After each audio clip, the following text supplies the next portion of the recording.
dili dyan may magpatakagwaldas ka kay. Ngano, kung magtrabaho ka, mas maka-notice ka mga kaigsunan na kaya na rin ang trabaho. No, kinsa may nakatry din, di ba? Magtrabaho ka o yakwa kay makita mo na sakit sa buot, di ba?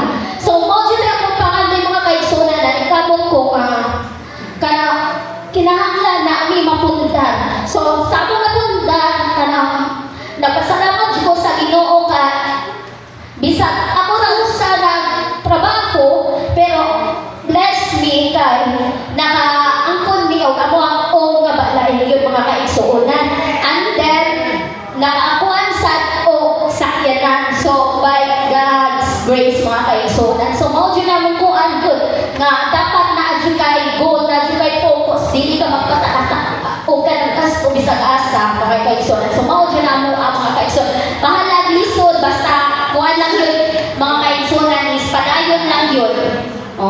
And then sa mua is nagpasalamat lang ni kay bisan pa man ka na daghang mga ups and downs nga mong nasinatian, nagpasalamat mi sa mong mga anak kay kuan na jud maminaw ra jud sila kung naman siya yung video mugahi yung sahay, pero normal naman na sa mga bata as long as ka na bukatuo raman sad sila niya. Kung na ako'y ihangyo sa akong mga anak, go raman jud kaayo akong bata, labi na sa akong first kanak daughter mga kaigsuonan kayo siya akong isulti, go raman jud na siya, wala raman jud siya balibad, no?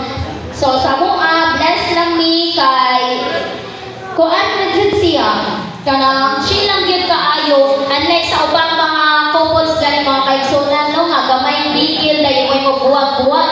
So sa mua wala na siya mga kaigsuonan, so napasalamat jud ko nga relax ra gyud kaayo kanang dili jud kaayo kuan ang among environment mga kaigsuonan ba, as in kanang normal lang gyud nga sahay ba, best friend na mi sahay ka na mura na jud say feeling ka din ako single na ko kay mura ra jud wala kay kuan ra gyud kay mi mga partner ra gyud mi, as in kanang kuan lang gyud kanang sinabtanay lang gyud mura gyud ni amo ang mga kaigsuonan.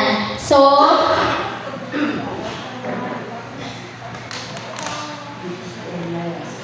ikaw na kay kaon ikaan murag hilumon makayaw opposite jud kay duha mga kaigsuonan, no?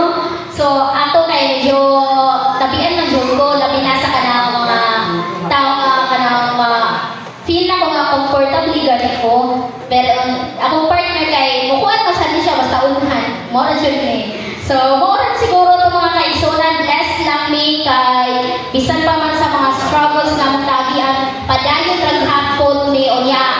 Wala may naana dahil sa 10 years na mo mga kaigsuonan gikan sa among pagkasal mga kaigsuonan, 10 and then next year 11 na. Again.